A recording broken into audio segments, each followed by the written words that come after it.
Olá, meus queridos alunos, vamos que vamos, mais uma semana, estamos finalizando aí o segundo bimestre, né? Que bom que estamos terminando aí. E essa semana agora, para a gente poder fechar tudo aí, vamos fazer uma revisãozinha então, de tudo que nós vimos aí nesse segundo bimestre e partiremos então para o terceiro bimestre, né? Espero que vocês gostem da revisão. Vamos que vamos. Então, vamos pensar um pouco aí o Brasil no século XVI, né? Então, vamos fazer uma revisão.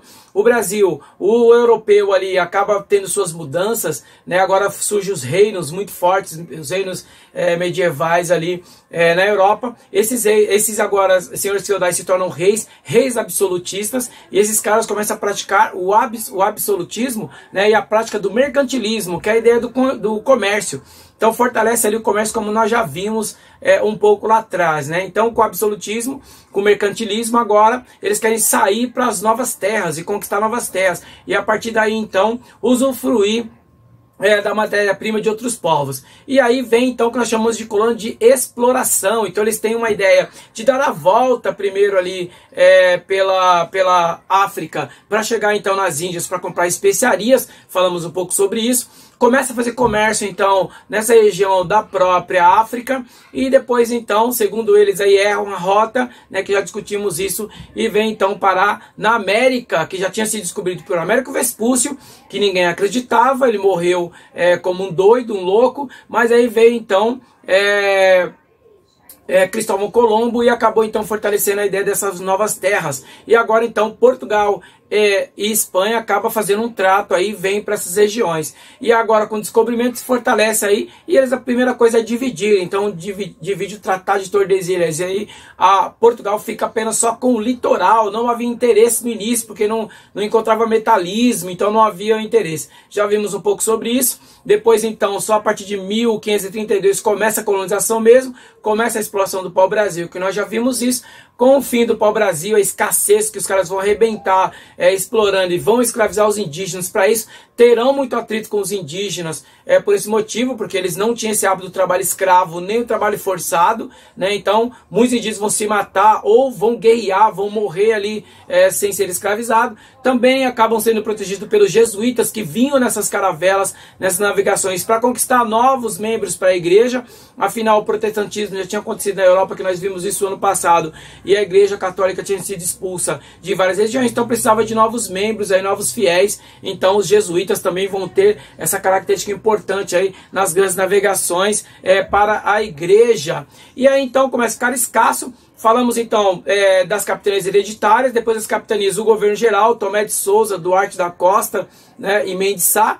E um deles aí, Tomé de Souza, acaba trazendo algumas mudas, né, de cana-de-açúcar para o Brasil, e percebe que era importante, isso nascia aqui, e começa a produzir a cana-de-açúcar. Então, nós vimos então o período da economia e a sociedade do açúcar. Então, houve a exploração do açúcar. Os holandeses fizeram parceria com os portugueses para poder, na região do nosso Nordeste, ali da capitania de Pernambuco, para poder então refinar esse açúcar, vai transformar lá, porque os holandeses não tinham a visão de colonização que os portugueses tinham, então eles vieram para morar, para constituir família. Então desenvolveram demais a região até hoje, né? Essa região é bem desenvolvida aí, né? E algumas regiões que era a capitania de Pernambuco, hoje é Pernambuco, Ceará e etc. Então, depois acaba ficando escasso, eles acabam expulsando os holandeses daqui, aí não tem mais quem refinar. Os holandeses começam a refinar açúcar mais no centro então da América e também na Ásia, e aí se torna um grande concorrente então do Brasil. O Brasil vai ter um problema sério com isso aí.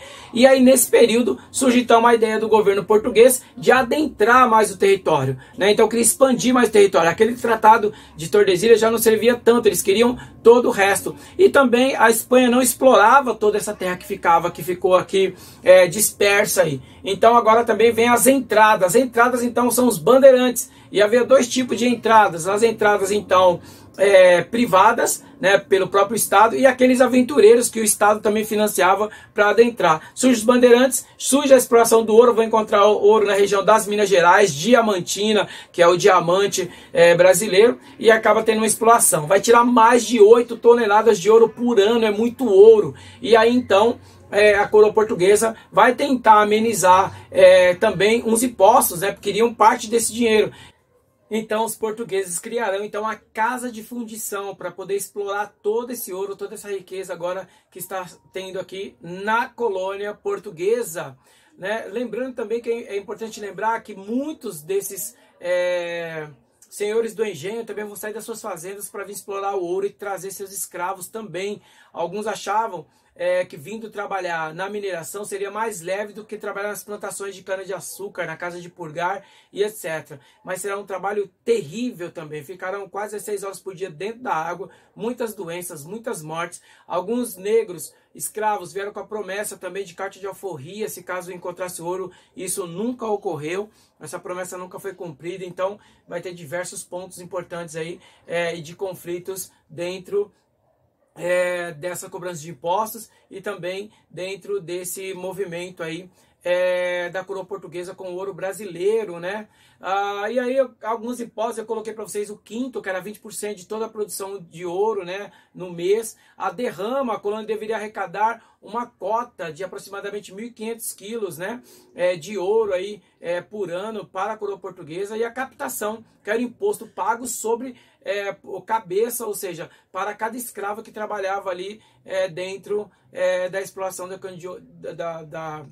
do ouro dentro, então, da região das Minas Gerais, né? Então, vou ter muitos conflitos, vai ter a revolta do Felipe dos Santos também nesse período, um movimento nativista contra esses impostos. Então, vai ser um período muito forte aí da exploração do ouro. A Igreja Católica também vai desenvolver demais, vão ter praticamente o número de igrejas, vai praticamente triplicar nessa região das Minas Gerais. Também algumas vão explorar muito ouro, vão levar ouro para a Europa e também vão ser construídas praticamente paredes inteiras de ouro. Hoje, quando o ouro começa a ficar escasso, acabou sendo saqueadas, muitas dessas igrejas perderam ouro e foram saqueadas totalmente. Hoje, outras ainda em algumas regiões como Mariana, Ouro Preto, Diamantina, ainda foram preservadas com muita coisa ali de ouro para mostrar um pouco dessa riqueza. Era tanto ouro que chegou um momento que a Inglaterra começou a proibir a entrada do ouro brasileiro, né? Mas aí também foi muito rápido, muito escasso, do século XVII para o XVIII, isso começou a ficar escasso, e aí então acabou sendo degradante esse período do ouro, mas já havia então um desenvolvimento muito aí do Brasil, como você está vendo aqui no mapa, que é da entrada para o oeste, centro-oeste, né? Vai desenvolver menos o Acre ali, toda essa outra região foram desenvolvidas nesse período. O Acre vai ser comprado esse território só no século XX, a gente vai ver isso ainda no período do ciclo da borracha. E qual a professoria e a sociedade mineira? Então vai surgir uma sociedade do ouro, uma elite que vai trazer muita cultura e arte, né, e conhecimento da Europa nesse período. Até as misturas também vai ser muito importante aí dentro das etnias e povos. Nesse período, muitos portugueses artistas vêm morar aqui, acabam se apaixonando por negras e acabam casando com elas. Então fortemente ali vai ter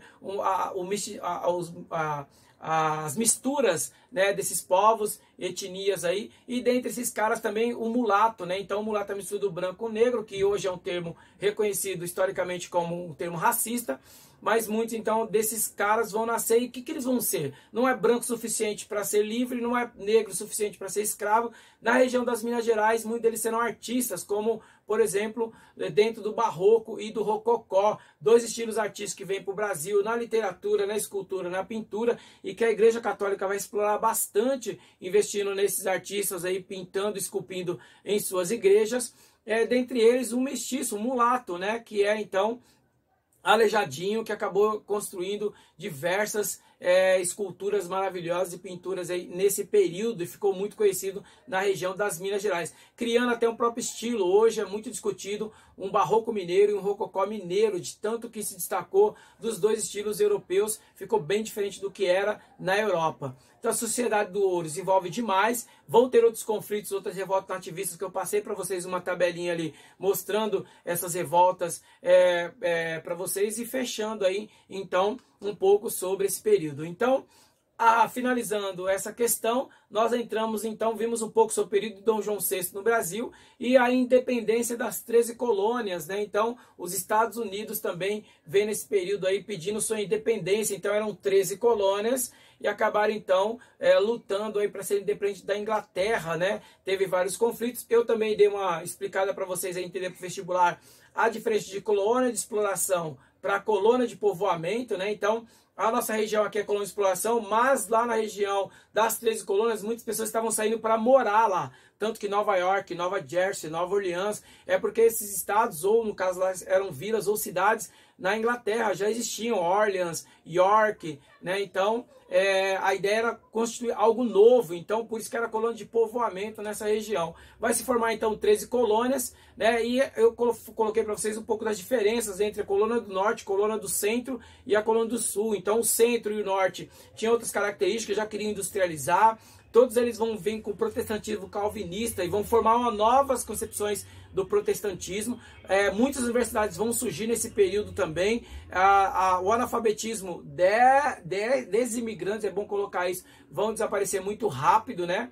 Então vai se constituir um povo muito forte, muito poderoso ali. Com a ajuda da França, vão então bater de frente com vários impostos criados aí pelos ingleses, né, para poder segurar e controlar essa colônia, mas não tinha jeito, eles acabaram então se fortalecendo, vai ter uma guerra entre eles aí, e aí então a Inglaterra resolve dar liberdade e independência para essas 13 colônias, e baseados então no iluminismo, nasce então os Estados Unidos, então de 13 colônias, se tornaram então mais de 50 estados hoje, juntando aí o Havaí e a região do Alasca, né? Então é impressionante tudo que foi constituído aí com a formação dos Estados Unidos. E a parte da colônia do sul cria escravidão, né? Então ainda vai ter um atrito nessa independência. Agora para a formação dos Estados Unidos vai ter um atrito agora entre as colônias, a guerra civil ainda entre eles, entre esses colonos, porque o sul ainda queria ficar escravista, né, com os escravos negros, enquanto o norte e o centro já queria expandir, já queria industrialização, já queria diferenciar nesse período aí, ainda vai ter esse conflito, claro, que eles conseguem convencer os deputados aí, forma então o fim da escravidão, e aí vem outros problemas. Você pode ver que até hoje os Estados Unidos tem problemas políticos, né, institucionais, de racismo, né? Então já começa uma nova luta para esses colonos e também para o processo do fim da escravidão das 13 colônias, e automaticamente o que os Estados Unidos hoje, pode ver que até hoje existem estados brancos, estados negros lá nessa região, tá bom? Então nós vimos tudo isso aí. E finalizamos então falando um pouco sobre trabalho, né? Então, como a gente está no curso técnico, a gente falou um pouco sobre trabalho, a importância do trabalho em todo esse período histórico, né? O que é o trabalho, como o trabalho mudou, usando a palavra de Bauman, falando que ele fala que essa sociedade é uma sociedade líquida, você não consegue mais ter uma divisão de classes, de categoria de trabalhador, mudou muito o trabalho, ainda há trabalho escravo, que a gente chama de trabalho escravo moderno, que é a terceirização, a exploração de estrangeiros e também de nordestinos aqui na região, e também de pessoas pobres, toda essa concepção do trabalho escravo moderno, que a gente chama assim, mas também surgiram novas ideias, novas coisas, então startups, agora você pode abrir sua própria empresa, que é o MEI, micro empreendedor, né? Então nós temos diversas formas de trabalho agora, e aí as coisas mudaram, as relações do homem e do trabalho mudou muito com aquela visão capitalista mais do passado. O capitalismo se fortalece e dentro disso surgem novas profissões. Discutimos um pouco sobre isso.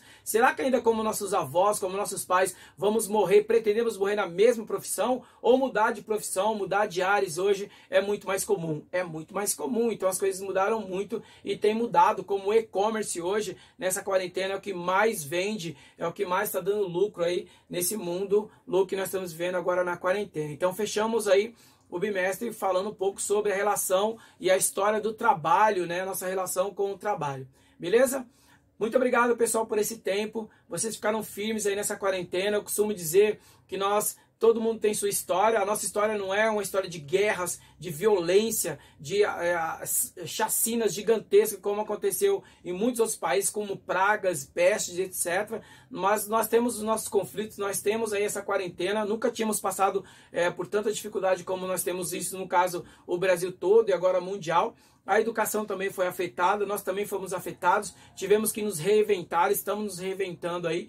E eu quero agradecer a todos esses alunos que permaneceram firmes aí comigo em todas essas aulas de segundo bimestre. Agora vocês terão uma semaninha de descanso, né? Vamos descansar um pouco e depois voltamos então no terceiro bimestre. Mas eu quero agradecer, fiquem firmes, e a sua história, a nossa história que está agora, daqui a um tempo vocês só vão contar para os seus filhos e netos tudo que você passou e como você passou por essa quarentena. Eu espero que a história que você vai contar para eles seja uma história boa de tudo isso que nós temos passado. Necropolítica, política do medo, a propaganda muito forte, todo esse processo dentro, os problemas políticos que nós temos, sociais e econômicos, que aumentaram durante essa quarentena, e todo o medo que nós passamos dentro dos nossos lares presos, sem saber direito a verdade. Então nós teremos um tempo histórico para poder compreender tudo isso daqui para frente, tá bom?